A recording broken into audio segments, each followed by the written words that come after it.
Hey everyone! I've made a ton of changes to my grab-and-go toolkit based on your comments and ideas. In this video, I'll show you everything I've changed, tally up the total cost, and give you advice on how to start building your first toolkit so you can avoid the mistakes I made along the way. Let's get into it.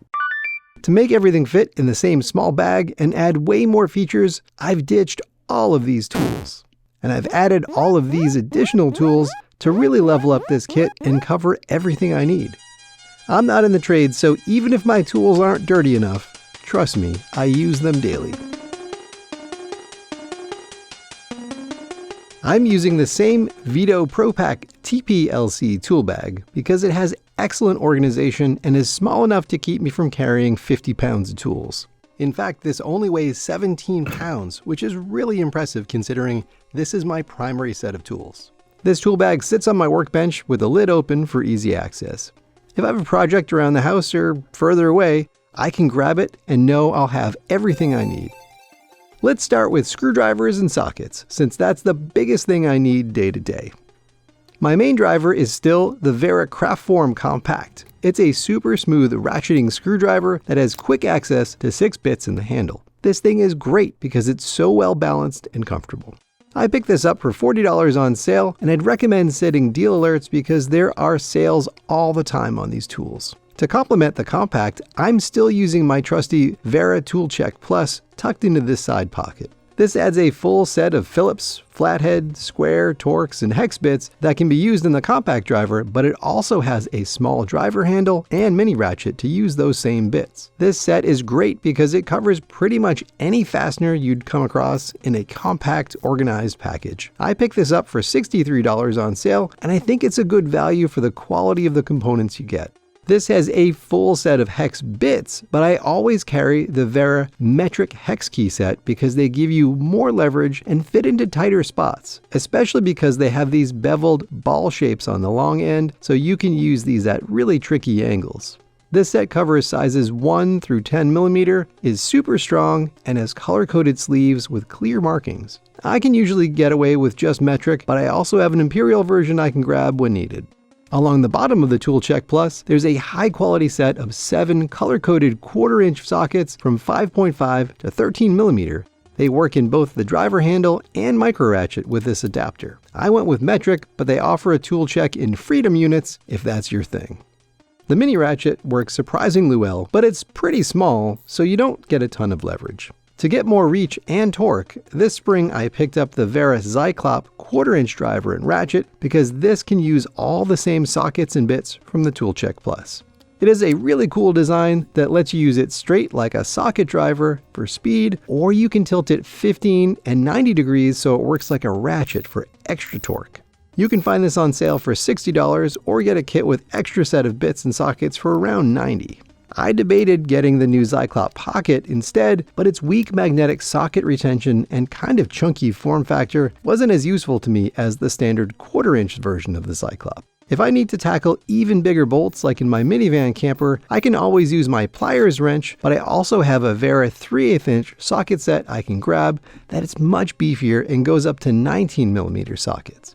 Over time, I cut quite a few screwdrivers from this kit to make more space for other tools. First, I ditched my Milwaukee stubby in my original kit because it just isn't great, and I found the small handle from the ToolCheck works well enough as a stubby replacement. Someday, I'll probably pick up a high-quality stubby from PB Swiss, but their ratcheting stubby is $80, and that's real steep for how often I need it. In my original kit, I had 4 Wiha screwdrivers, and I got a lot of comments about how these were redundant. These got the boot in this new version of my kit, but I do still grab them when doing electrical work because they're insulated.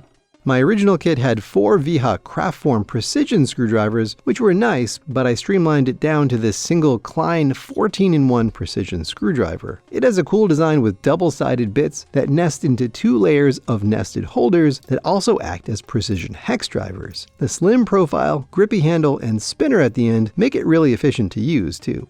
In my original kit, I had this Dremel electric screwdriver, which was surprisingly powerful for its size, and I even crazy glued this Wera locking bit holder on it so I can use it with drill bits. It's still a great choice for what it is, and I think for light tasks, this kind of tool is a great choice. But I got a ton of comments suggesting that I upgrade to a small 12-volt Milwaukee driver.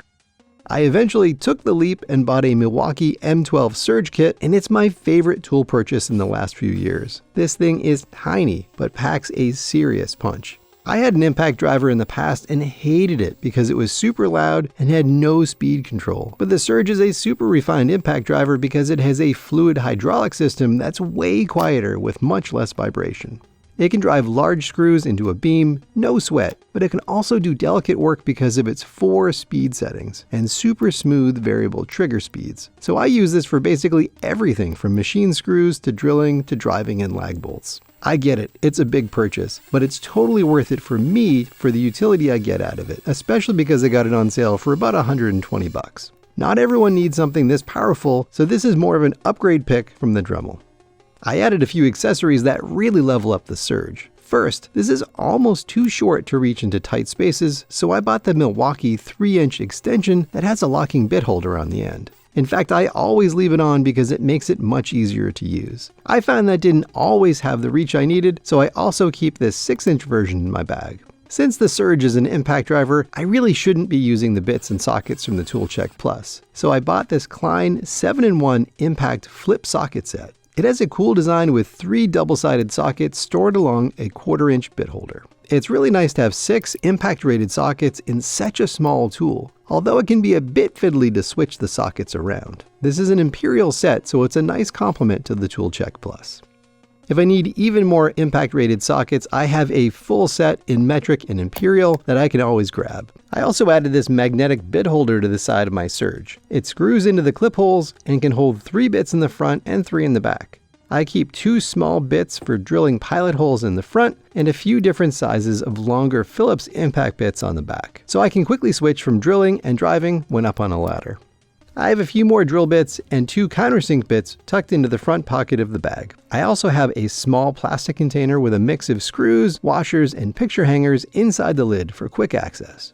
When I grab the Surge to work on a project, I usually end up taking this case with a selection of impact bits and hex shank drill bits. I really like Milwaukee's bits, but hate their cases, so I made a custom selection of common bits and packed it into this DeWalt case. It has pretty much every size of impact bit I need, plus a nice cross-section of drill bits. Oh, and yes, neither the Surge or the bit case fit in the tool bag, so I just carry those separately. My original kit didn't have any scissors, and a lot of you suggested that I pick up some Klein electrician scissors, and they are pretty great. They're small but can cut through cardboard, rope, wire, and zip ties like butter. I still have this Milwaukee fastback utility knife that's great for cutting foam board, wood, plastic, and other flat materials. It's cheap, reliable, and has a nice clip on the side. If I need to cut something thicker, I have a pair of these Knipex 6¼ inch diagonal cutters that are super sharp.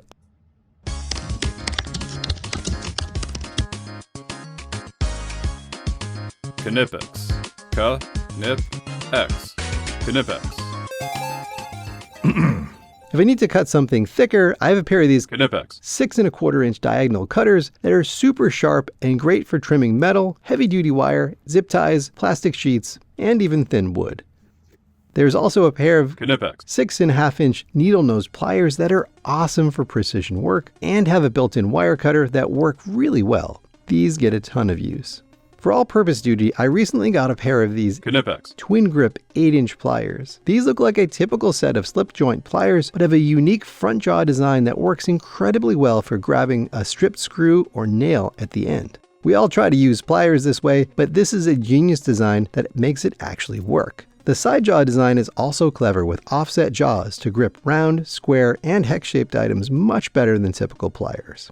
For larger fasteners and pipes, I have the Knipex 10-inch pliers wrench and Cobra pliers. Both are a channel lock style design with a button lock to adjust the jaws up to 2 inches wide and are built like a tank with forged heavy-duty steel. The pliers wrench are good for large fasteners like a sink trap where you need to apply force but don't want to scratch up the surface. These have smooth jaws with a unique design that keeps them parallel for even pressure, no matter how wide the opening. The Cobras, on the other hand, have super grippy teeth on the jaws so they can grab hard onto any shaped object. Once they lock on, you don't even need to squeeze it all, and you can focus on applying all your force to turning the object. Both of these are amazing tools, but you probably can get by with just one of them unless you do a lot of plumbing or machinery work. I'll leave it up to you to pick which one makes most sense for your use case. In my original kit, I had this S-Wing 9-inch pry bar, and it's great because you can get a lot of leverage to pull out staples and nails, and it even has a head for nailing in small brads.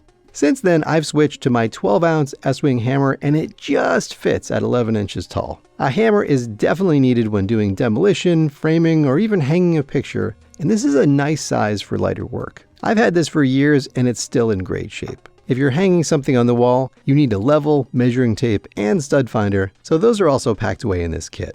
This WorkPro 6.5-inch level is really nicely made out of machine and anodized aluminum and has 4 vials for 0, 30, 45, and 90 degree measurements. There's magnets along it, so it will stick to metal surfaces.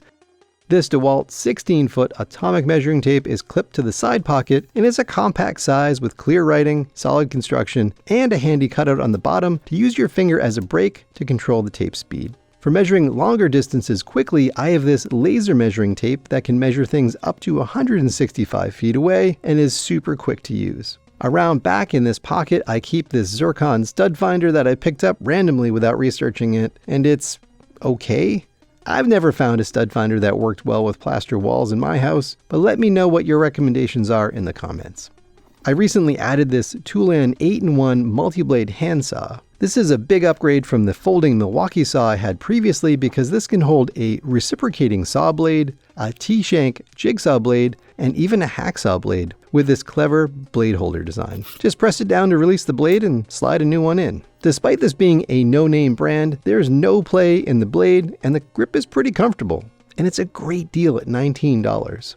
It came with a bunch of blades that are all pretty junky, so I tossed those out. I keep a DeWalt 10-inch metal hacksaw blade in the handle and stash 2 others in this side pocket, so I have a range of options. I refilled the included plastic case with a variety of DeWalt reciprocating saw blades for wood and metal, and a few jigsaw wood blades. This saw works great in a pinch for cutting a piece of wood molding, trimming a piece of metal, or cutting holes in drywall, but it's definitely tiring to use for more than a cut or two, so that's when I'd go grab a power tool. When making cuts, it's nice to be able to file and sand down surfaces, so I keep this Nicholson 4-in-1 rasp and file in the pocket so I can take material off in a hurry.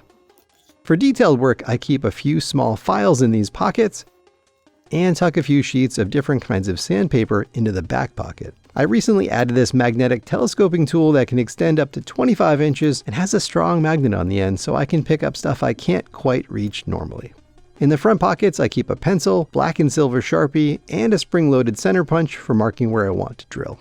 On this loop, I have Gorilla Mini duct tape, gaffer tape, which is strong but easy to remove cleanly, electrical tape, Gorilla double-sided tape, and Teflon plumber's tape, so I'm ready for anything. I also tuck a few different sizes of zip ties in the back pocket that are always useful for quick repairs.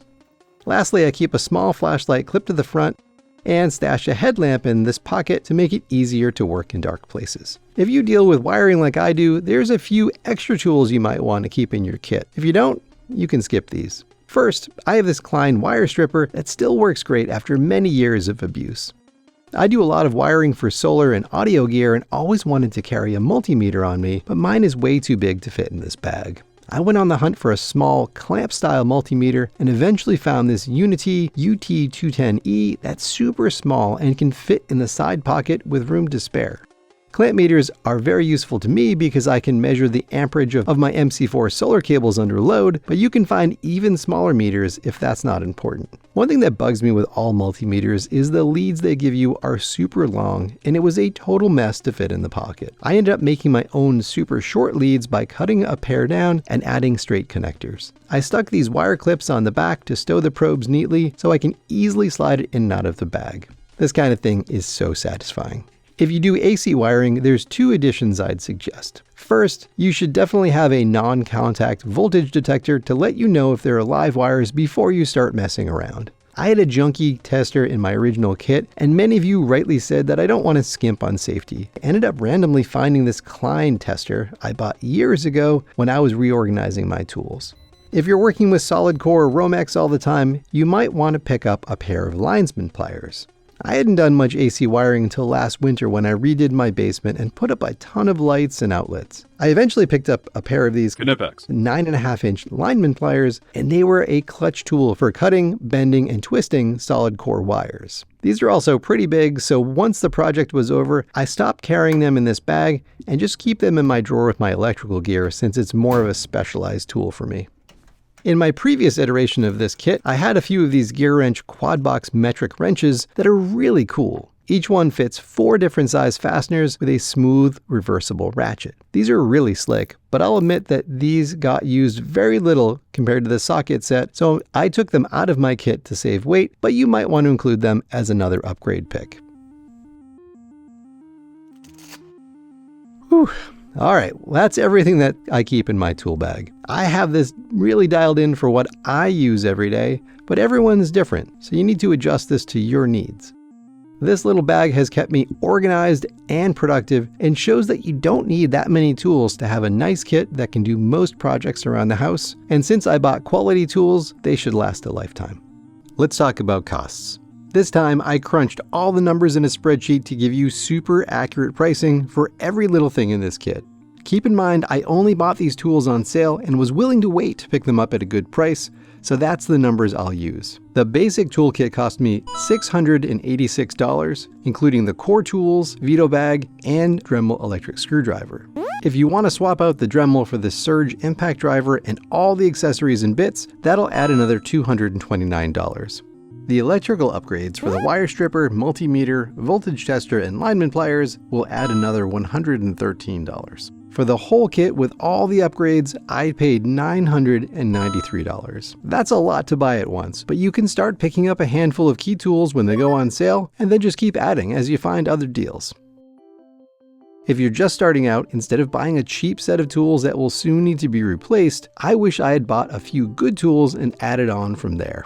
If I was starting over again, I would begin with a handful of key tools. First of all, everyone needs a tape measure. Next, I would pick up the ToolCheck Plus because that has all the bits and sockets that most people will run into. Next, I'd pick up the Kraftform screwdriver because the ratcheting action will make things a lot more efficient. Everyone needs a set of pliers, and the twin grip 8-inch pliers are probably a good place to start. And lastly, you definitely need a hammer, and you can pick up this S-Wing one. Altogether, that'll set you back around $160, and then you can keep adding on from there. I think the idea of buying high-quality tools that can last you a lifetime is much better than picking up a cheap kit of junky tools that will quickly need to be replaced. If you're interested in me putting together other toolkits like this, let me know down in the comments. Links to every product mentioned in this video are linked in the order I covered them. Be sure to set price alerts and pick these up on sale. All right, everyone, till next time.